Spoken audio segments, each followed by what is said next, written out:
Muy buenas tardes, tengan todos ustedes. Muchas gracias por acompañarnos a los que nos están viendo a través de manera virtual. Pues bienvenidos sean todos ustedes y también a los estudiantes que nos acompañan el día de hoy aquí de manera presencial. Tenemos gente de Veracruz, ¿verdad? Nos comentan. Pues el día de hoy vamos a tener nuestro foro institucionalizado ya en el Instituto Mexicano de Ejecutivos de Finanzas, que es IMEF Mujeres en Voz Alta. Y hoy tenemos dos mujeres excepcionales, dos mujeres luchadoras profesionales, y me voy a permitir presentar a la contadora Ivonne Enestrosa Matus. Ella actualmente se desempeña como directora general de Auditoría Forense de la Auditoría Superior de la Federación. Es licenciada en Contaduría, especialista en Fiscal, máster en Impuestos. Además cuenta con certificación por disciplinas en Contabilidad y Auditoría Gubernamental por el Instituto Mexicano de Contadores Públicos. Se ha desempeñado como consultor externo en el despacho Enestrosa Consultores de Negocios, SC, asociada en diversos servicios de auditoría en el despacho González de Aragón y Asociados, Contadores Públicos. Fue directora de Contabilidad Gubernamental y Deuda Pública en la Secretaría de Finanzas del Gobierno del Estado de Oaxaca, subauditora superior del Estado a cargo de la fiscalización y auditora superior en la Auditoría Superior del Estado de Oaxaca, consultora externa de gobiernos estatales y municipales y capacitadora externa de la Auditoría Superior de la Federación y capacitadora también independiente de los órganos de fiscalización superior en varias entidades federativas. Ivonne también es especialista y conferencista a nivel nacional en el Sistema Nacional Anticorrupción, Sistema Nacional de Transparencia, Sistema Nacional de Fiscalización, en Contabilidad Gubernamental y Ley General de Responsabilidades Administrativas, entre otros temas. También fue presidenta del Colegio de Contadores Públicos de Oaxaca, integrante del Observatorio del Sistema Nacional Anticorrupción y socia de la Academia de Auditoría Integral y el Desempeño. Nos va a estar platicando de manera rápida y general acerca de la importancia de la mujer en el combate a la corrupción en el sector público. Bienvenida. ¿Cómo estás? Gracias. Gracias, doctora Ludivina, por invitarme a estar aquí en este foro tan interesante y bueno, sobre todo compartiendo con estas bellas mujeres tan importantes y tan impulsoras de la equidad de género. Feliz, contenta de estar acá. Muchas gracias por la invitación.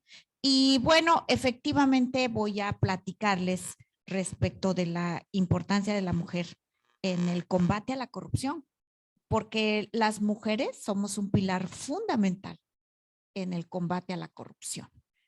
Bueno, me voy a parar para poder dar una mejor explicación. Adelante, por favor.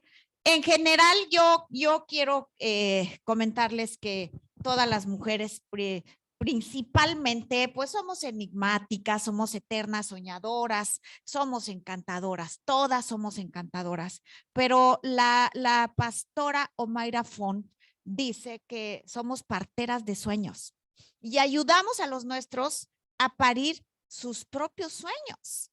Y esto nos hace aún más maravillosas. Amado Nervo tiene una frase maravillosa que dice: el eterno femenino puede tornar humano lo divino.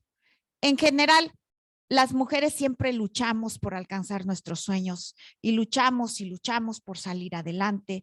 Y en esta vida jugamos muchos roles. En esta ocasión, yo les voy a hablar del rol de las servidoras públicas que fiscalizan recursos públicos y me voy a dirigir específicamente a las mujeres que trabajamos en la Auditoría Superior de la Federación. La Auditoría Superior de la Federación es el órgano técnico del Congreso de la Unión que fiscaliza las cuentas públicas, que tiene autonomía técnica y de gestión para poder crear sus propios procedimientos, sus propias normas, su propia estructura para poder realizar esa actividad tan importante que tiene encomendada por la Cámara de Diputados. ¿Pero qué hacemos? Como órgano técnico, ¿qué hacemos en la Auditoría Superior? Fiscalizamos todos los recursos federales que se destinen y se ejerzan por cualquier entidad, y esto es importantísimo. Cualquier persona física o privada, cualquier persona física o moral, pública o privada, cualquier recurso público transferido a los fideicomisos, transferidos a los estados, a los municipios y a través de cualquier figura jurídica. Esto es importantísimo porque no solo fiscalizamos a los entes públicos, fiscalizamos también a todas las personas físicas o morales que reciban recursos públicos respecto de esos recursos públicos que reciben exclusivamente. De tal suerte que eso hacemos es las mujeres que trabajamos en la Auditoría Superior de la Federación, tenemos una actividad muy importante asignada, tenemos una gran responsabilidad porque, como bien lo dice Michelle Obama, para las mujeres no hay límite para lo que nosotras como mujeres podemos lograr. Así es que específicamente en la Dirección General de Auditoría Forense de Cumplimiento Financiero, de la que estoy a cargo, tenemos 47 mujeres auditoras, 53 hombres auditores, de tal suerte que hay una paridad pues bastante equilibrada, porque de un 100%, el 47% somos mujeres. Adelante. En esta situación importante como mujeres, como fiscalizadoras de recursos públicos, pues jugamos un papel importantísimo, un rol que nos asigna la propia Constitución Política de los Estados Unidos Mexicanos, porque a partir de las reformas que se dan en el 2008, la labor de fiscalización que nosotros realizamos es una pieza clave en el combate a la corrupción. Se crea desde el 2015 el Sistema Nacional Anticorrupción, y entonces la Auditoría Superior de la Federación es un elemento importantísimo que tiene que ver con la prevención, la detección y que coadyuva con la sanción de los actos de responsabilidad de los servidores públicos y los actos irregulares, incluso en los que puedan estar involucrados personas privadas, los particulares, ¿ok? Entonces, fíjense bien, tenemos una labor importantísima como fiscalizadores, no solo porque representamos a la Auditoría Superior. La Auditoría Superior es el órgano máximo de fiscalización que hay en el país. Entonces, como auditores la representamos, pero además eso implica que como auditoras necesitamos tener una conducta bastante irreprochable en todo momento, porque cualquier deficiencia en nuestro trabajo técnico o en nuestra conducta, cualquier comportamiento antisocial puede dañar nuestra imagen personal. Pero ¿por qué es preocupante y por qué les digo esto de que tenemos que cuidar esa conducta y esa imagen personal? Porque tiene que ver con nuestra credibilidad como fiscalizadoras de recursos públicos. Por eso tenemos que cuidar esa parte de confiabilidad, de integridad, de ética, de objetividad en todos nuestros actos. Y sobre todo, realizar nuestras actividades con profesionalismo. Adelante, por favor. Como fiscalizadoras de recursos públicos, las mujeres en la Auditoría Superior de la Federación realizamos auditorías. Y entonces esas auditorías las realizamos apegándonos a todas las disposiciones jurídicas que nos aplican. Tenemos un marco de actuación. Como servidoras públicas solo podemos hacer lo que la ley nos permite, contrario a cualquier ciudadano que puede hacer todo lo que la ley no le prohíbe. Entonces tenemos que apegarnos a disposiciones jurídicas que tenemos que cumplir al pie de la letra. Pero además, fíjense bien, tenemos que verificar así también que todos los entes públicos que nosotros fiscalizamos se hayan apegado a la legalidad y a la normativa que les aplica en el ejercicio y administración de los recursos públicos.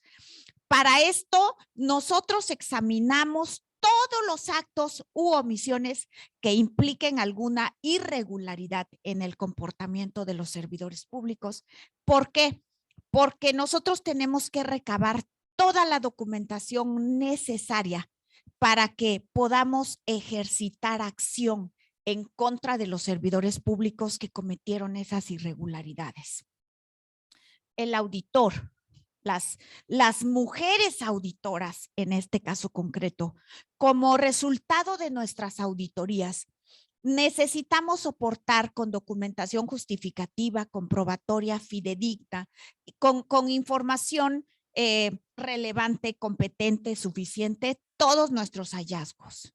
Porque derivado de esos hallazgos, una de las acciones que la Ley de Fiscalización y Rendición de Cuentas de la Federación se nos permite es presentar denuncias de hechos de los funcionarios que cometieron irregularidades. Y esas denuncias de hechos se presentan ante la Fiscalía Especializada en el Combate a la Corrupción.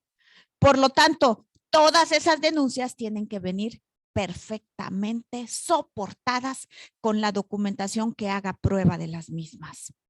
En este tenor de ideas, fíjense bien, es la Constitución Política de los Estados Unidos Mexicanos la que nos confiere a nosotros como auditores, como auditoras en este caso concreto, investigar todos los actos o omisiones que impliquen irregularidades o conductas ilícitas en cuanto a la administración de los recursos públicos, los ingresos, los egresos, los activos, los pasivos, los patrimonios, de tal suerte que nosotros tenemos el deber jurídico de promover las acciones que deriven de los actos irregulares que detectamos con motivo de la fiscalización de los recursos públicos. Y entonces tenemos que coadyuvar también con las autoridades investigadoras, tenemos que coadyuvar con la Fiscalía Especializada en Combate a la Corrupción, con los ministerios públicos, tenemos que coadyuvar con los pues todos los que intervienen en un proceso de investigación y por lo tanto con el Tribunal de Justicia Administrativa para el combate a la corrupción. Y cuando las auditoras en la Auditoría Superior de la Federación, y hoy me estoy refiriendo solamente a las mujeres porque es la importancia de esa actividad que realizamos las mujeres cuando nosotros detectamos cualquier acto irregular, podemos promover en cualquier momento que contemos con todas las evidencias suficientes, podemos presentar denuncias de hechos o querellas penales ante la Fiscalía Especializada en Combate a la Corrupción. Por los probables delitos, hasta que no se realice el fallo, el juicio, es un delito probable cometido por los servidores públicos. Y entonces presentamos las denuncias ante la Fiscalía Especializada en Combate a la Corrupción. Estas denuncias tienen que estar perfectamente soportadas con la documentación que justifique todos los hallazgos que nosotros detectamos. ¿Por qué? Porque nosotros tenemos que ir de la mano con la Fiscalía Especializada en el Combate a la Corrupción en la etapa de investigación como ya en el proceso, en el juicio que se lleva en contra del servidor público que cometió la irregularidad. Adelante. Como mujeres, fíjense bien, tenemos una actividad importantísima. Y no solo como mujeres que trabajamos en la Auditoría Superior de la Federación. Todas las mujeres profesionistas en el ámbito en el que se desenvuelvan. Hoy estamos en la Facultad de Contaduría y Administración de la Universidad Autónoma de Nuevo León. Bueno, pues ustedes que son estudiantes de la carrera de Contaduría, de Finanzas, cuando sean profesionistas pueden fungir como peritos en todos estos juicios que nosotros como Auditoría Superior de la Federación promovemos ante la Fiscalía Especializada en Combate a la Corrupción. Y es una actividad importantísima porque ese perito va a confirmar o va a desechar lo que nosotros estamos observando. Adelante. Así es que como auditores o como peritos, tenemos una actividad importantísima en el sistema de justicia penal, hoy oral y acusatorio, de tal suerte que todo lo que nosotros establezcamos en nuestro dictamen, tenemos que ir a aclararlo ante el Ministerio Público, ya sea como auditor o como testigo o como perito. El Ministerio Público nos va a llamar para poder aclarar todo lo que nosotros estamos denunciando en ese documento, en ese dictamen técnico que les presentamos con motivo de la denuncia. Adelante. Además, fíjense bien, no solamente coadyuvamos con el Ministerio Público, no solo fungimos ante el Ministerio Público como testigos, como peritos. En un juicio, pues lógicamente hay un demandado por nosotros. Ese demandado tiene a su defensa. En cualquier momento esa defensa nos puede mandar a traer a nosotros que realizamos la denuncia para poder entrevistarnos y tenemos la obligación de acudir. Y cuando hablo de auditores es que hablo de hombres y de mujeres. Ya vemos muchas mujeres en la Auditoría Superior de la Federación que hemos realizado esta actividad importantísima. Hemos ido ante el Ministerio Público a defender nuestro trabajo, a defender nuestras denuncias, a responder a todas las preguntas que el Ministerio Público nos hace en las fechas recientes, próximas. Las mujeres que realizaron esas auditorías y que participaron en la elaboración del dictamen técnico que sirvió de base para presentar una denuncia de hechos ante la Fiscalía Especializada en Combate a la Corrupción, van a ser testigos en los juicios. Es una actividad importantísima con el nuevo sistema de justicia penal acusatorio. Como auditoras va a ser una actividad trascendente, importantísima, que es en la Auditoría Superior. Es un proceso que por primera vez se va a dar, porque está entrando en vigor ese nuevo sistema de justicia penal y acusatorio apenas con todos nuestros casos denunciados en ejercicios anteriores. Adelante, por favor. Para que nosotros podamos presentar una denuncia ante el Ministerio Público de las irregularidades que detectamos en el ejercicio de los recursos públicos, necesitamos preparar un documento que se llama dictamen técnico. Ese dictamen técnico, pues lo formula el técnico que realizó la auditoría y que se lo presenta al jurídico para que el jurídico lo evalúe y analice la viabilidad o no de la presentación de una denuncia de hechos. Para mí es muy satisfactorio compartirles que en la Auditoría Superior de la Federación habemos muchísimas mujeres que tenemos a nuestro cargo esta actividad exclusiva de realizar dictámenes técnicos. Y vamos a la par con nuestros compañeros caballeros que participaron en la auditoría y formamos un equipo para sacar adelante esta actividad. La actuación del auditor, en el caso concreto de las mujeres auditoras que fiscalizamos recursos públicos, bueno, pues participamos en todo el proceso penal acusatorio. Participamos en la fase de investigación y la fase de investigaciones inicia cuando nosotros presentamos nuestra denuncia de hechos ante el Ministerio Público y entonces el Ministerio Público empieza a investigar y nos llama y reúne toda la documentación y se da la fase de investigación inicial. Adelante, posteriormente, nosotros tenemos que presentar todos los elementos que nos pida el Ministerio Público porque nosotros presentamos la denuncia de hechos y por lo tanto hoy con el nuevo sistema de justicia penal acusatorio, la carga de la prueba la tiene quien denuncia, es decir, nosotros. Si nuestra auditoría no está perfectamente integrada en cuanto a los expedientes de auditoría, en cuanto a los papeles de trabajo, en esa fase de investigación el Ministerio Público nos la va a echar abajo y nos sirvió todo el trabajo que realizamos. Adelante. Así es que es muy importante esta fase de investigación que realiza el Ministerio Público. Y tenemos una investigación inicial y una investigación complementaria, pero las dos tienen que ver con la investigación que se inicia por parte de los ministerios públicos a partir de que presentamos las denuncias de hechos. Hay una etapa intermedia, que es cuando él inicia ese juicio ese juicio acusatorio hasta adelante, cuando inicia ese juicio, y entonces fíjense bien, comprende desde que el Ministerio Público dice, terminé de investigar, aquí están todos mis documentos que amparan esa denuncia presentada. Entonces, desde que se recibe el auto de apertura a juicio hasta que se emite una sentencia. Eso es el proceso que se lleva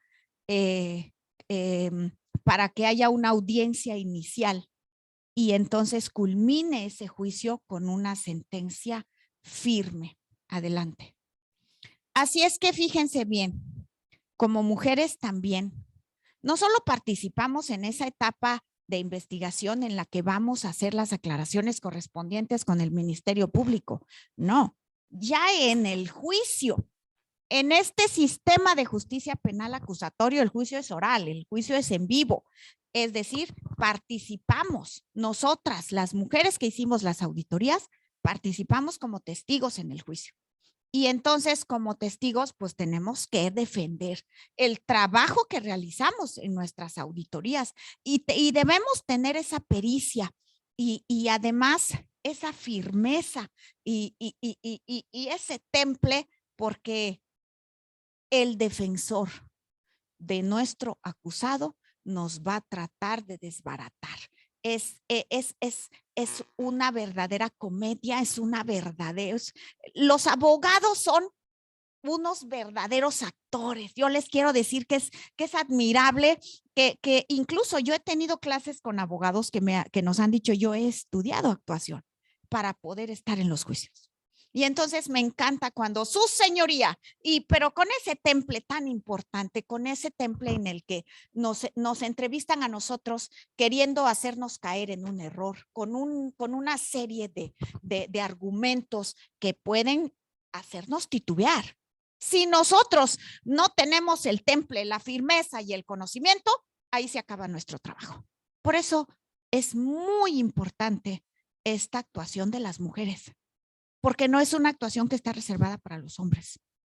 Y yo les diría, me ha encantado ver cómo esas mujeres pueden defender su trabajo en estos juicios. Adelante, por favor.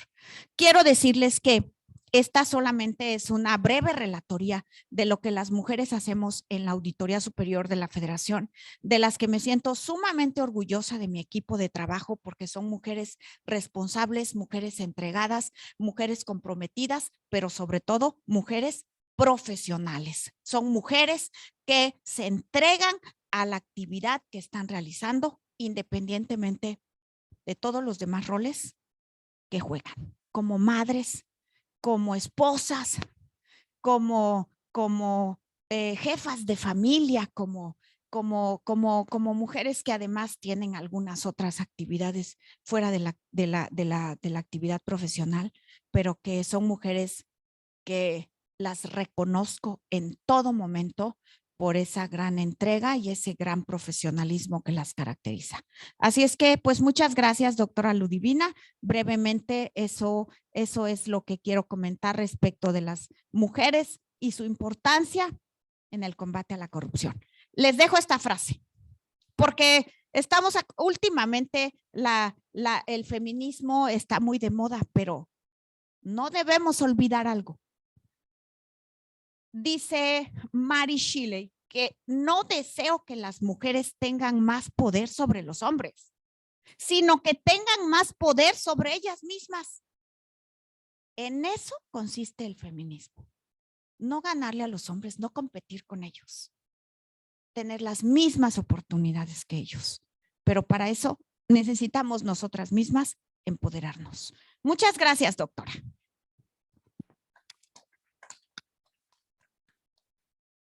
Muchísimas gracias a la contadora Ivonne. Yo creo que tienes muchísima razón, Ivonne. No hay límite para lo que nosotras podemos lograr, una de las frases con la cual iniciaste. Y algo muy importante también en el sector público que lo mencionaste, y creo que es muy importante que los que nos están escuchando sepan, o sea, tenemos que tener una conducta irreprochable. O sea, todo lo que tú hagas como servidor público, como mujer, pues obviamente te va a afectar en el desarrollo profesional. Entonces tenemos que cuidar mucho y desde siempre, o sea, ahorita nos están escuchando jóvenes, entonces nos tenemos que cuidar desde siempre. Nuestra conducta, nuestras forma de actuar. Me gustó mucho el desenvolvimiento del tema porque siendo temas tan técnicos y los que nos están escuchando son temas tan técnicos y les digo yo tan no coquetos que tenemos que tratar de llegar y que los entiendan de una manera fácil. Creo que Ivonne es especialista en este tema y nos lo maneja de una manera tan fácil que pues nos gustaría también estar ahí ante tu señoría, ¿no? Y poder también actuar de esa manera como lo hacen los abogados. Entonces, yo los invito a todos a que dentro de sus carreras que son muy afín a la parte del sector público y de auditoría, a que también exploren temas en el sector público como la auditoría gubernamental o la contabilidad gubernamental. Muchísimas gracias, Ivonne. La verdad, muy contentos con tu participación aquí en Fundación IMEF. Y mira, para continuar con nuestro foro, vamos a presentar a nuestra querida amiga, la maestra Paloma Lugo Saucedo. Paloma es investigadora del Centro de Derechos Civiles y Políticos en la Academia Interamericana de Derechos Humanos de la Universidad Autónoma de Coahuila. Ella es licenciada en Derecho y maestra en Derecho con acentuación en Derechos Humanos por la Universidad Autónoma de Coahuila. Es especialista en Políticas Públicas y Género por la Facultad Latinoamericana de Ciencias Sociales, por la FLACSO, y actualmente estudia el doctorado en Estudios de Género, Sociedades, Culturas y Políticas de la Universidad Autónoma de Barcelona, España. Paloma, el día de hoy nos va a platicar acerca de los derechos de las mujeres en el sistema mexicano y también en el sistema interamericano. Adelante, Paloma, bienvenida. Muchas gracias. Pues muchísimas gracias en primer lugar a ti, doctora Ludivina, por la invitación, también al Instituto Mexicano de Ejecutivos de Finanzas. Igual me suman los comentarios de la contadora Ivonne de compartir este panel con mujeres tan poderosas y que además que conozco recientemente, pero que conozco también de hace tiempo y a las cuales admiro bastante. Muchas gracias por estos espacios y por esta invitación a hablar de temas necesarios, urgentes y además apasionantes para quienes los trabajamos. Y además con un reto en lo personal, porque son temas que quizá no estén tan conectados a simple vista con a lo mejor los temas más técnicos que ya platicaba Ivonne, pero que como platicaremos y como reflexionaremos a continuación, veremos que están más cerca y deben de estar más vinculados de lo que creemos. Mi pasión por los derechos de las mujeres inició hace ya bastante tiempo. Me he ido fortaleciendo académicamente y profesionalmente porque me interesa esta transformación de la que se habla y de la que se necesita en todos los aspectos de la vida, y creo que una de las herramientas para lograr esa transformación es a través de los derechos humanos. Y esto es lo que me gustaría un poco platicarles. Primero, ¿le cambiamos por favor? En ese sentido, otra vez, me gustaría estructurar esta intervención en estos 5 apartados.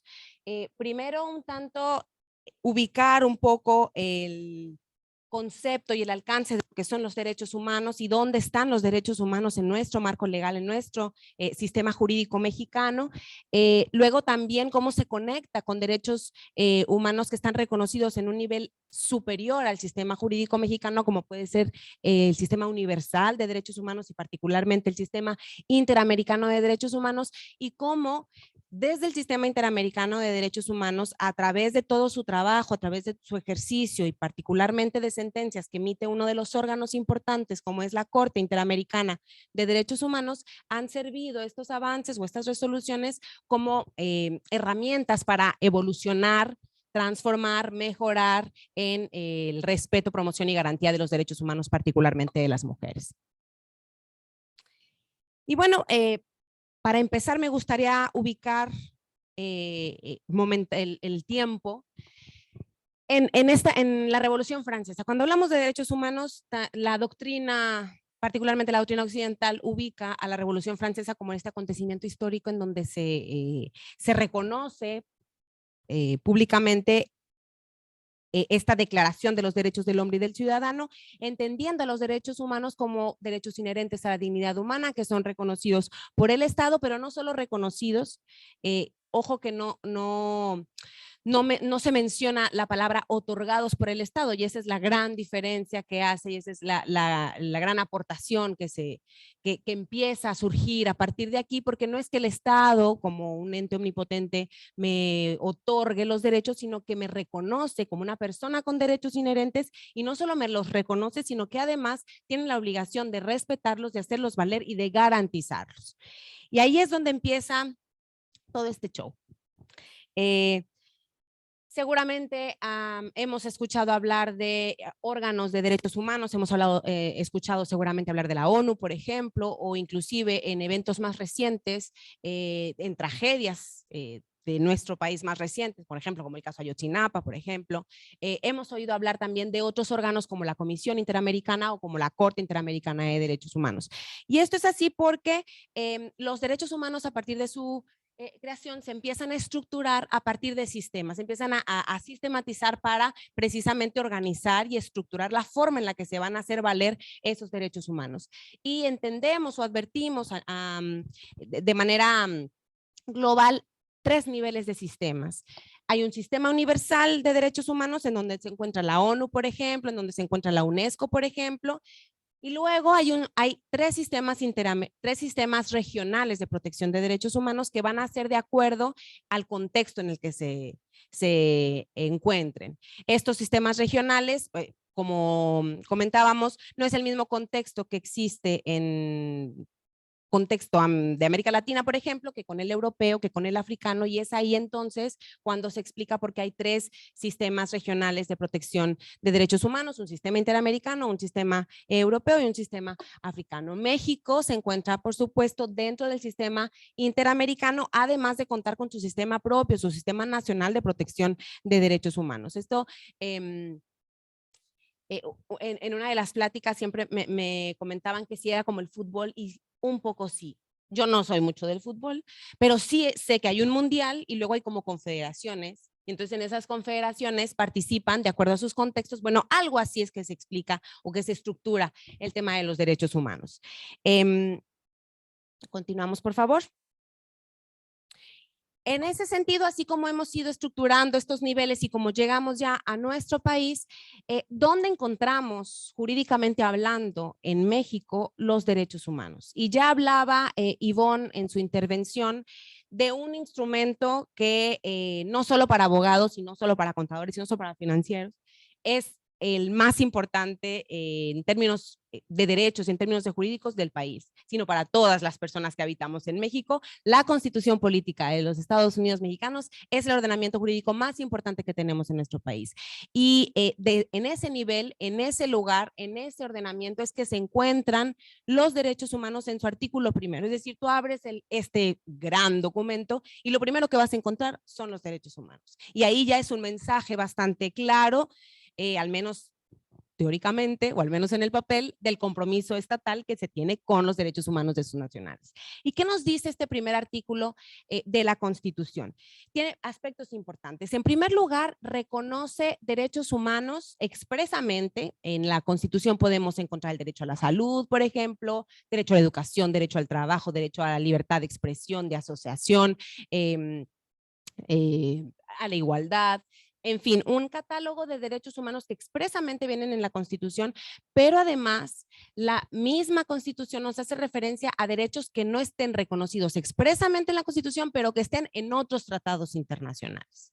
Y esas palabritas, esas líneas son sumamente importantes porque implica que el Estado tendrá que, además de respetar y de no violar los derechos de la Constitución, no solo los de la Constitución, sino también otros en los que México ha firmado compromisos.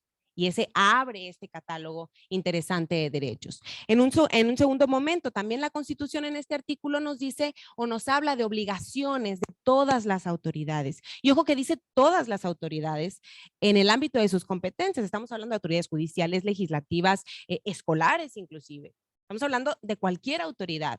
Y se conecta un poco también con lo que comentaba Ivonne, y estas obligaciones en términos de derechos humanos se van a circunscribir en estos 4 pilares, en promover, respetar, proteger y garantizar los derechos humanos. En un tercer momento, por favor, damos adelante. Estos derechos humanos tendrán que promoverse, respetarse, protegerse y garantizarse a la luz de los principios de los derechos humanos. ¿Y qué significan estos principios de derechos humanos? Son estas características que, o lo que se refiere o lo que tiene que cumplir esta obligación en términos de derechos humanos. Pues en primer lugar, la universalidad. ¿Y qué significa la universalidad? Que los derechos humanos son para todas las personas sin discriminación. Clarísimo como el agua. No podemos hacer excepciones sin justificar, obviamente, porque caeríamos en una discriminación clara y eso iría en contra o vulneraría y violaría el principio y el derecho a la igualdad.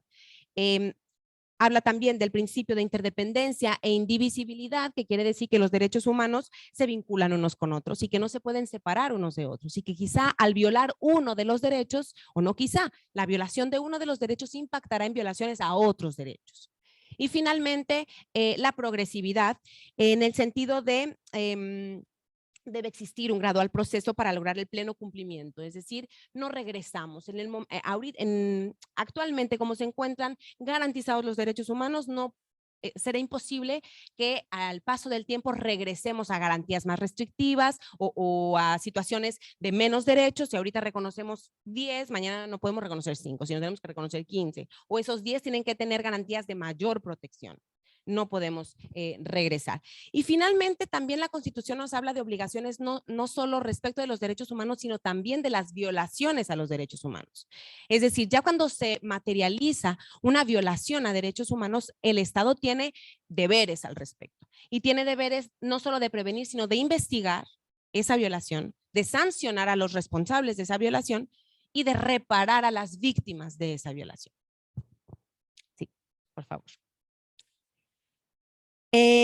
Como les comentaba entonces, México forma parte de este sistema interamericano de derechos humanos, además del sistema universal, y este sistema interamericano de derechos humanos tiene como base fundamental o como ordenamiento jurídico fundamental la Convención Americana de Derechos Humanos, que es como en México la Constitución que decíamos. Bueno, a nivel interamericano es la Convención Americana de Derechos Humanos, que implica también un catálogo de derechos que ahorita los vamos a mostrar, y que dentro de esta convención se estipulan o se establecen 2 órganos fundamentales para el ejercicio, la estructura y el funcionamiento de los derechos humanos en el sistema interamericano. Por un lado, la Comisión Interamericana de Derechos Humanos, y por otro lado, la Corte Interamericana de Derechos Humanos. Suenan muy parecidas, ya lo sé, no solo cambia una palabra, pero en el fondo cambia bastante, son sustancialmente distintas. Y es que la Comisión Interamericana de Derechos Humanos es un órgano principal y autónomo de la OEA, de la Organización de los Estados Americanos, que se encarga de la promoción y de la protección de los derechos humanos, y se encuentra en Washington, de entrada. ¿Cuáles son sus principales funciones? Y una de sus principales funciones es monitorear el respeto, la protección, la promoción y la garantía de los derechos en cada uno de los países. Y entonces hacen visitas, hacen informes por países de cómo están la situación de derechos humanos en cada uno de los países, o hacen informes también temáticos respecto a una de las categorías: violencia contra las mujeres, derechos políticos, en fin, a partir de las problemáticas que se relacionan con derechos humanos, también emiten sus informes temáticos. A diferencia de la Corte es una institución judicial autónoma cuyo objetivo es aplicar e interpretar la Convención Americana de Derechos Humanos, y la gran diferencia es que aquí ejercemos una función contenciosa. La Corte tiene esas facultades para resolver problemas a violaciones de derechos humanos respecto de los países. Sí, por favor. Aquí tenemos de manera resumida el artículo 1 de la Convención Americana de Derechos Humanos y le damos por favor a la siguiente. Y como les comentaba, un catálogo de derechos humanos en donde podemos encontrar derecho a la libertad personal, a la vida, garantías judiciales, a la honra, a la conciencia, a la reunión, asociación, familia, nombre, derechos de las niñas, niños y adolescentes. Por favor.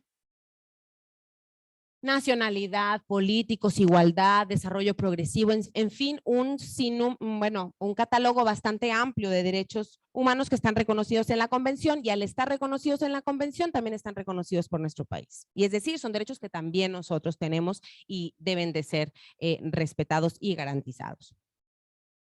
Ahora bien, aunque es cierto que durante mucho tiempo y no sé si es como moda el tema de los derechos humanos, al igual que un poco el tema del feminismo, pero me parece que más que una moda es que, y ojalá no sea moda, más bien no debiera de considerarse el tema de los derechos como una moda, pero además se ha visto en los derechos humanos como la respuesta a grandes problemáticas del país y como la forma en la que podemos alcanzar este anhelado Estado democrático de derecho, este Estado democrático constitucional de derecho que la mayoría de los estados, al menos en América Latina, buscan y pretenden. Y entonces los derechos humanos se han convertido como en una herramienta fundamental para conseguirlo. También es cierto que no por el hecho de ser un gran impulso para este objetivo, sean ajenos a críticas. Y una de las grandes críticas a las teorías de los derechos humanos han surgido desde las teorías feministas jurídicas.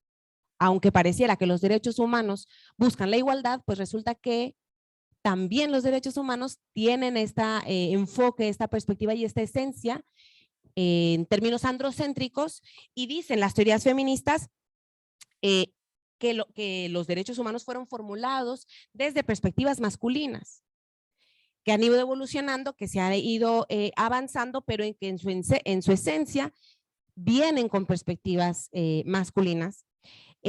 Inclusive dicen, empezando con hablar de Declaración Universal de los Derechos del Hombre. Ese fue el primer nombre que se le dio a la Declaración Universal de Derechos Humanos. Entonces, no solo en el lenguaje, como lo podemos ver ahí, sino también en la práctica. Y dicen estas teorías, tan es así que muchas de las necesidades o de los intereses de las mujeres no se vieron reflejados en los primeros instrumentos internacionales de derechos humanos, como pudieran ser problemáticas de derechos reproductivos, por ejemplo, que son diferencias que nos identifican a las mujeres, o violencia contra la mujer, por ejemplo, que son tipos de violencias distintas las que se viven en las mujeres que en los hombres, o discriminaciones distintas las que viven las mujeres que los hombres. Y entonces, es hasta 1993, fíjense que es 2003, casi 30 años, hace casi 30 años, hace 29 años en los que se reconoce internacionalmente el derecho de las mujeres a una vida libre de violencia. Yo tengo 33, entonces, más o menos para que ubiquemos un poco la dimensión de esta perspectiva y de cómo hasta el 93 se reconoce internacionalmente que la violencia es distinta, y que no solo es distinta, sino que también es una violación a sus derechos humanos. Y entonces ya el tratamiento tendrá que ser distinto, no es la misma una masacre, por ejemplo, que sigue siendo una tragedia, que sigue siendo vulneración de derechos humanos, no es igual a la violencia contra las mujeres, que tiene particularidades interesantes, importantes y diferentes, pero que sigue siendo igualmente violación a sus derechos humanos. Este cambio de paradigma es muy importante porque pasa de considerarse a la violencia contra las mujeres de un delito en el ámbito privado de los trapitos se lavan en casa, adentro de casa no se mete ni el Estado ni nadie, a considerarse un tema público. Y entonces ahora sí, no importa que esté dentro de tu casa, sino que es un tema público, es un tema de derechos humanos, y entonces el Estado ya tiene la obligación de entrar a resolver, a garantizar, a transformar. En el sistema regional interamericano del que estamos hablando y del que México forma parte, opera la Convención para Prevenir, Sancionar y Erradicar la Violencia contra las Mujeres, que es la Convención Belém do Pará. Es el primer y el único instrumento a nivel internacional que está especializado en violencia contra las mujeres y que resulta obligatorio y vinculante para todos los estados que la han ratificado. Al igual que la Convención Americana de Derechos Humanos, también esta convención ya obliga al Estado mexicano a actuar conforme a lo que ya pactó o se obligó a hacer. Y una de las cosas más interesantes de este instrumento es que no solo regula la responsabilidad que pueda surgir de manera directa o indirecta por parte de los estados, sino que además obliga al Estado a adoptar medidas de prevención. Es decir, no solo te voy a juzgar por las violaciones que hagas, sino que además te voy a supervisar que las prevengas. Porque la idea no es estar resolviendo violaciones de derechos humanos, sino estar previniendo que existan esas violaciones. Y es un documento interesante porque señala tipos de violencia, por ejemplo, la violencia física, sexual y psicológica, ámbitos de manifestación, como la vida dentro de la vida privada, pública, y aquella perpetrada o tolerada por el Estado, derechos que se contemplan dentro de la Convención, que inclusive pueden ser mayor catálogo tanto que la Constitución como de la Convención, y todos forman parte de los mismos catálogos de derechos humanos y las obligaciones de los estados parte. Adelante, por favor. Ahora bien, ¿se acuerdan que comentábamos? Hay dos órganos, por un lado la Comisión y por otro lado la Corte Interamericana de Derechos Humanos, y que una de las grandes diferencias entre ambos órganos será la facultad que tiene para resolver casos contenciosos. Y en ese sentido, la Corte Interamericana de Derechos Humanos ha emitido alrededor de 30 sentencias relacionadas con los temas de derechos de las mujeres, que es en donde podemos encontrar igualdad, discriminación y violencia. De esas 30, 22 sentencias hablan de violencia contra las mujeres, que particularmente violencia y tortura sexual, violencia feminicida, desaparición y violencia obstétrica. Y en contextos variados, como puede ser el escolar, en conflictos armados, en comunidades indígenas y en la comunidad en general. Pues ojo aquí, fíjense nada más el vergonzoso lugar que ocupa nuestro país a nivel interamericano, que es el país con más sentencias o más condenas por violencia contra las mujeres en todo el sistema interamericano. México tiene 5. La más reciente es la de Digna Ochoa y familiares, es una defensora de derechos humanos que fue asesinada. Mujeres víctimas de tortura sexual Atenco, también un problema muy mediático. El caso de abuso, tortura sexual por parte de policías. Fernández Ortega y Rosendo Cantú, abuso y violencia sexual por parte de militares en Guerrero. González y otras, Campo Algodonero, las muertas de Juárez. Todos hemos escuchado hablar de las muertas de Juárez. Bueno, ese fue el asunto. Ese fue el primer caso que llegó de violencia contra las mujeres del país, que además fue un caso mediático, no solo a nivel nacional, ni solo a nivel interamericano, sino a nivel internacional. Nos colocó en el foco, lamentablemente con una desgracia de esa magnitud. Pero bueno, más o menos así está la radiografía de cómo andamos a nivel interamericano. Sí, por favor. Ahora, ¿de qué sirven estas resoluciones o estas sentencias que emite la Corte Interamericana de Derechos Humanos en términos de derechos de las mujeres? ¿Para qué nos sirven estas sentencias, esto que nos señala la Corte? Y bueno, lo cierto es que han impactado de distinta forma porque la Corte ha sido muy enfática y su trabajo ha sido muy interesante porque ha aportado elementos no solo para los países que condenan, sino para todos los países que forman parte del sistema interamericano, porque las decisiones o las sentencias sí es cierto que vinculan al país condenado, al país culpable, en este caso a México con estos 5 casos, pero sirven de marco de referencia de actuación para el resto de los países. Y en ese sentido, la Corte, a través de sus sentencias, ha, por ejemplo, definido conceptos y violencias. No solo conceptos que se han desarrollado a lo mejor desde la teoría o desde la doctrina, desde otras materias o de otras disciplinas como la antropología, etcétera, sino también jurídicamente lo ha hecho la Corte. Ha además elevado estándares. ¿Qué significa elevar estándares de actuación? Que los países o los estados, aunque tengan sus procesos, aunque tengan sus instituciones, aunque tengan sus protocolos, tienen que estar de conformidad con los estándares que ya puso la Corte. Y ha elevado el estándar, por ejemplo, en la debida diligencia estricta o reforzada. No es solamente hacer la investigación o no es solamente se tiene la obligación de respetar los derechos, sino que hay casos en que esta obligación exige un reforzamiento de la obligación. Ha elevado el estándar, por ejemplo, de la revictimización en casos de violencia sexual, ha elevado o ha impuesto estándar de enfoque de interseccionalidad y ha también elevado el estándar respecto de la reparación. Sí, por favor, adelante. ¿Qué conceptos ha definido la Corte? Entre muchos otros, concepto, por ejemplo, de estereotipos de género, que como les decía, ya se había desarrollado obviamente, desde muchas disciplinas, desde la antropología, la psicología, la sociología, todo el mundo define los estereotipos de género, pero en una sentencia que se defina lo que es un estereotipo de género, ¿qué es lo importante? Que esa definición se vuelve vinculante para los estados, se vuelve obligatoria para los estados. Y ya no podemos decir, es que la autora tal, no, es que la Corte dice esto.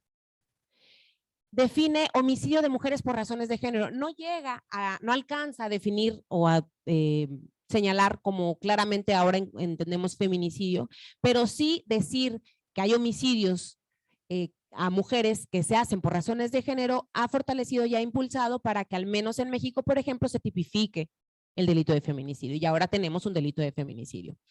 Se han visibilizado y reconocido otros tipos de violencia, como la violencia obstétrica, por ejemplo, y se ha puesto el foco en el estado de vulnerabilidad en el que las mujeres se pueden llegar a encontrar en los centros de salud, en donde estás a expensas del doctor, del médico, de ese ser que parece que va a tomar las decisiones sobre tu cuerpo, sobre tu vida, sobre tu reproducción, sin consultarte siquiera.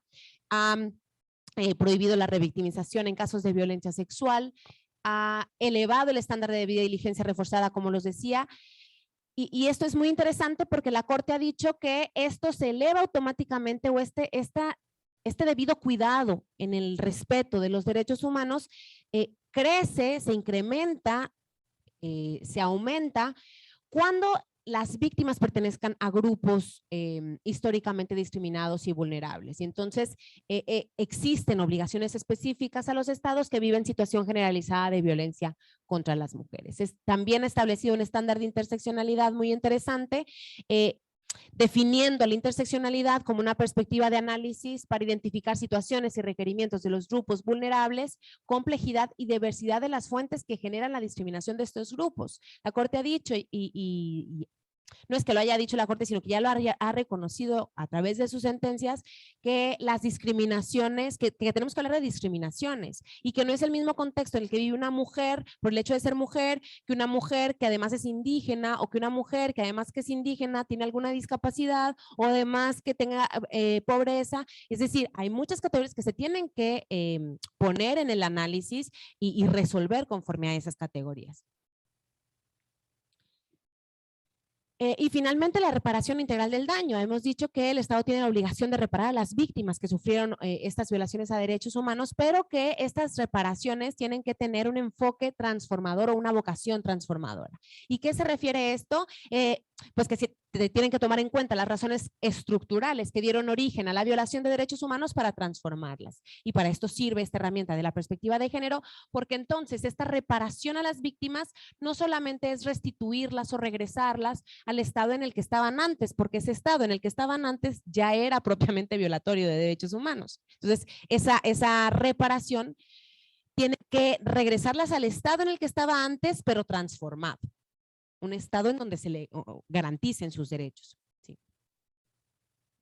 Aquí les pongo rápidamente algunos de los ejemplos. No sé cómo voy de tiempo, yo creo que ya tengo que ir cerrando, ¿verdad? Sí. Algunos de los ejemplos, o no de los ejemplos, sino de los casos que llegaron a la Corte. El caso González Campo Algodonero, de unas 3 mujeres, 2 menores de edad, quienes desaparecieron entre septiembre y octubre de 2001 y sus cuerpos fueron encontrados en un campo algodonero de la ciudad Juárez, Chihuahua. El caso Rosendo Cantú y Fernández Ortega, que trata de mujeres indígenas del estado de Guerrero que fueron víctimas de violencia sexual cometida por agentes militares. Este caso resulta interesante porque desde su sentencia empieza a trabajarse el tema de la interseccionalidad y de ver las afectaciones que tienen mujeres indígenas respecto a del idioma, por ejemplo, de todas las vulneraciones al proceso que se dieron durante los hechos, porque aunque fueron a denunciarlos, pues hablaban un idioma distinto. Entonces, pues no pudo precisamente garantizarse sus derechos. El caso Atenco, por ejemplo, relacionado a el caso Selvas Gómez y otras denunciantes sobre tortura sexual, en donde el Estado mexicano se condena como responsable de la violencia sexual, la violación y la tortura cometidas en contra de 11 mujeres durante los operativos realizados por los elementos municipales y estatales en Salvador Atenco en 2006. Y finalmente el caso Digna Ochoa, que es el caso se relaciona con la presunta muerte de la señora Digna Ochoa en un alegado contexto de amenazas y agresiones en contra de personas defensoras de derechos humanos, que además, dice la Corte, hay indicios en los que se responsabiliza al Estado de haber cambiado las versiones para hacerlo parecer que fue un suicidio. Entonces, eso también implica, obviamente, afectaciones y vulneraciones graves de derechos humanos, ¿sí? Ahora, finalmente, ¿nos sirven o no nos sirven las sentencias? ¿Impactan o no impactan? ¿O cómo impactan estas sentencias de la Corte Interamericana de Derechos Humanos? En términos generales, yo diría que sí. Y diría que sí por varias razones. Primero, porque tenemos un avance considerable, al menos en el Estado mexicano, respecto de los derechos humanos de las mujeres, ¿no? Ya tenemos, por ejemplo, por ejemplo, se tipificó el delito de feminicidio, ya tenemos reformas constitucionales, ya no hablamos de cuotas de género, por ejemplo, sino hablamos de paridad, y entonces eso implica 50-50 en todo y para todo. Ya tenemos instituciones especializadas en temas de violencia contra las mujeres, tenemos leyes para la igualdad, leyes para prevenir la discriminación, tenemos ya sistemas nacionales de búsqueda, tenemos la legalización de interrupción voluntaria del embarazo, que se garantizan derechos reproductivos, por ejemplo. Es decir, tenemos manuales o protocolos de actuación también para el Poder Judicial. Es decir, sí, avanzamos, por favor. Sí considero que existen avances importantes, pero también existen retos importantes.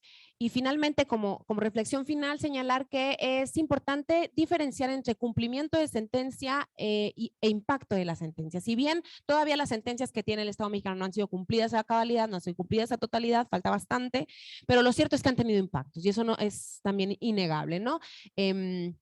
Como los que comentaba anteriormente. Es el hecho de tener sentencias emitidas por la Corte Interamericana de Derechos Humanos, pues impulsa el cambio del estado de las cosas, porque obliga a que el Estado active su aparato estatal para destinar recursos, crear instituciones, diseñar mecanismos y avances legislativos para mejorar las condiciones. No es que el Estado se dio cuenta de la gravedad del asunto y por buena onda nos quiso poner leyes y nos quiso poner instituciones, sino que deriva de una obligación a partir de una sentencia por la que fue condenado el Estado. Se visibiliza la problemática de violencia contra las mujeres y lo nombra, es decir, quizá si el tema de las muertas de Juárez o si quizá el tema de Campo Algodonero no hubiera sido tan mediático a nivel nacional, interamericano, internacional, yo no sé en qué momento estaríamos actualmente respecto de violencia contra las mujeres. La presión internacional fue bastante para ese caso particularmente. Y finalmente, bueno, pues el compromiso estatal y la voluntad política que debe existir más allá de las obligaciones internacionales pactadas. Yo creo que ahí es donde está el reto principal o el reto fundamental en esta voluntad política de poner en la agenda como prioridad los derechos humanos de las mujeres, la violencia contra las mujeres y la discriminación contra las mujeres, tanto en el ámbito privado como en el ámbito público, precisamente para contar ahora con un Estado más justo, más igualitario y menos discriminatorio. Y esto sería todo. Muchísimas gracias. Muchísimas gracias, Paloma. Yo creo que nos dejaste reflexivos en estos temas, como tú los mencionaste al inicio de tu participación. Son temas necesarios, son temas urgentes y son temas apasionantes. yo me quedo con, aparte de toda la información que nos comentaste, creo que nos invita a las mujeres también como madres de familia por el tiempo en que se establece ya como tal los derechos de las mujeres. Lo contaste ahorita, son 29 años, o sea que a ti te estaría tocando criar en este sentido con paridad de género, como lo mencionó ella, muy importante, o sea, no por cuota de género, sino por paridad de género. Y más allá de todo esto, por, eh, por perfil, por no discriminación al sexo, creo que no tiene nada que ver eh, con el potencial de las personas. Tenemos que privilegiar siempre como derecho humano el potencial, sea hombre o sea mujer, o sea, no irnos a decir es que tiene que ser mujer o tiene que ser hombre para realizar estas funciones. Yo creo que aquí que tenemos que tener algo muy importante en nuestra cabeza y es no polarizarnos nunca. Yo creo que debemos de ser conscientes, como lo decía Paloma, pues son derechos humanos y nos mencionó toda una serie de derechos humanos y que ustedes tuvieron la oportunidad de ver. Entonces, no, pues Paloma, yo creo que otra frase que me gustó mucho que dijiste, dice, lo que no se nombra no existe. Yo creo que también los medios de comunicación nos ayudan muchísimo para resolver y para avanzar. Dijiste, son temas que fueron muy mediáticos, que fueron muy sonados, que no le quedó más a la autoridad más que normarlo.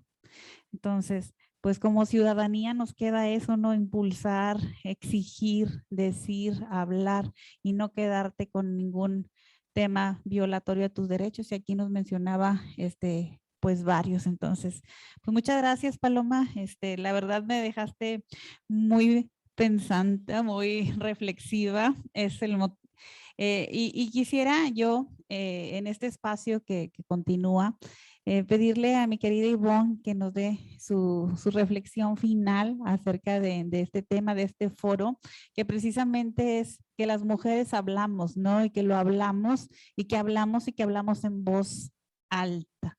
Yo creo que eso les tiene que llegar, nos tenemos que cambiar, tenemos que criar y tenemos que parir, dijo Ivonne, con esta filosofía. Adelante, Ivonne. Definitivamente estamos viviendo un momento en el que la revolución feminista está tomando un auge importante. Sin embargo, yo creo que se le da de pronto a ese término feminismo un sentido incorrecto. Se está aprovechando de ese término para la violencia, para actitudes, acciones que no tienen nada que ver con el feminismo y con los cuales yo particularmente no estoy de acuerdo, porque además nos hace ver a todas las mujeres de la misma manera y no comparto, definitivamente no comparto ese sentido de feminismo. El feminismo para mí es que las mujeres podamos tener las mismas oportunidades que los hombres, que se nos tome en cuenta, que se nos dé ese reconocimiento a nuestro valor profesional, a nuestro valor que como seres humanos tenemos, que se nos respeten esos derechos humanos, porque son temas de derechos humanos, tan sencillo como eso. Y creo que por eso es por lo que las mujeres debemos luchar. Hoy en día, la mujer está teniendo espacios muy importantes. Se le está reconociendo esa capacidad. Hoy en día las mujeres tenemos la oportunidad como la de estar en este foro y poder pugnar por ese empoderamiento de las mujeres, lo cual me encanta. Sin embargo, yo me quedo con algo muy importante que quiero compartirles. Creo que esa igualdad, esa equidad de género tiene que ver mucho con esa libertad del ser, con ese derecho humano de poder desarrollarnos tanto hombres como mujeres. Y tiene que ver con que a las mujeres no se nos debe olvidar la importancia que los hombres tienen en nuestras vidas. Esa sería mi aportación. Muchísimas gracias, Ivonne. Mi querida Paloma. Híjole, pues yo ya dije muchas cosas, pero me voy contenta. Bueno, primero otra vez agradecerles de verdad tanto la invitación como el panel. Creo que estuvo muy interesante. Espero que quienes nos estén escuchando hayan disfrutado tanto como nosotras, porque la verdad es que sí, nosotros lo disfrutamos y lo gozamos bastante. Yo aprendí muchísimo. Espero haber aportado alguna semillita para que después quizá les gustara, no sé, profundizar un poquito más. Sí coincido también en el tema de hemos sido o se ha ido un poco desvirtuando lo que en esencia podría ser el ser feminista, el sentirse feminista, el identificarse como feminista y luchar por las causas del feminismo. Y creo que también, más allá de las etiquetas que queramos ponerle, quedarnos con esa esencia de lo que significa el feminismo, es decir, esta igualdad de la que estamos hablando, esta igualdad reconociendo las diferencias, porque luego mis alumnos me dicen, pues es que entonces somos iguales y no somos iguales.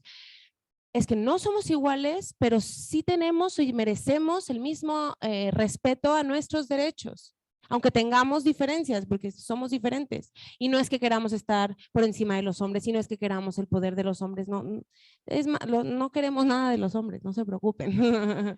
Nosotros queremos también participar, demostrar, competir también, crecer también, estar en esos puestos de dirección y yo me siento muy honrada de estar aquí hoy rodeada de mujeres directivas, líderes, en puestos importantes de decisión y de poder, que pocas oportunidades tengo de estar con estas mujeres y entonces pues me voy contenta, me voy satisfecha, espero haya sido un buen momento para que quienes nos estén escuchando estén reflexionando al respecto y pues encantada de repetirlo. Muchas gracias a mis compañeras panelistas. Miren, tenemos una pregunta, bueno, dos, una para Paloma y una para Ivonne. Ivonne, en los últimos tiempos las mujeres han trabajado hombro a hombro con los hombres y han estado abriendo brechas para obtener el reconocimiento de ellos y de la misma sociedad. Mira lo que dice. ¿Qué crees que nos falta por hacer para acceder a los puestos directivos en el sector público? ¿Qué nos falta por hacer? Efectivamente, nos falta levantar la voz. Nos falta pedir que se nos reconozcan esos derechos humanos, que tenemos la capacidad en el mismo nivel que los hombres para poder tomar decisiones, para poder actuar y para poder llevar a cabo esas responsabilidades que nos asignen con toda la cabalidad que corresponda, con todas las exigencias que el cargo o el puesto requiere. Tenemos la capacidad profesional, estamos preparadas y además tenemos una característica muy importante en las mujeres. Tenemos la fortaleza, tenemos ese vigor, pero tenemos un sentimiento, un sentido humano que puede incluso superar a los hombres. De acuerdo contigo, amigo.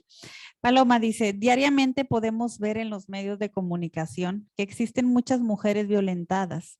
¿Qué les dirías a ellas de lo que tienen que hacer para acabar con esa situación y evitar que vuelva a suceder? Difícil. Qué difícil, sí. Difícil porque muchas veces creemos, el problema de la violencia contra las mujeres es un problema bastante complicado, que solamente lo entendemos quienes hemos sufrido en algún momento de violencia. Si no, por eso los hombres no lo van a entender porque nunca van a vivir violencia contra las mujeres porque no son mujeres. Entonces, es un problema muy complicado y es un problema muy personal. Muchas veces creemos que la decisión de estar ahí es de ellas mismas e inclusive llegamos a culpabilizarles o a responsabilizarles de no salir de ahí cuando el camino es mucho más complicado que solamente decir ya me voy, ¿no? Entonces, a las mujeres que viven episodios de violencia, yo les diría fuerza, estoy segura que saldrán de ahí. cuando estén listas para hacerlo y cuando lo hagan y cuando estén listas para hacerlo, estamos listas también para recibirlas en este lugar seguro, fuera de esos actos de violencia los que quizá vivieron y compartieron mucho tiempo. Muchísimas gracias, Paloma, muchas gracias, Ivonne. Yo creo que tuvimos una hora bastante productiva, reflexiva. Fuimos desde la parte profesional, la parte de pues el respeto, ¿no? Propiamente a los derechos humanos. Yo quisiera darle las gracias a todos los que nos están viendo a través de los medios digitales, también a las personas que están aquí en el auditorio de la Facultad de Contaduría y Administración de la Universidad de Nuevo León. También agradecer a Eduardo Ábalos, presidente de la Fundación IMEF, por permitirnos estar en este espacio y sobre todo también a nuestro presidente del Instituto Mexicano de Ejecutivos de Finanzas, a Alejandro Hernández Bringas. Muchísimas gracias por los espacios para las mujeres y para IMEF Mujeres en Voz Alta. Gracias a todos.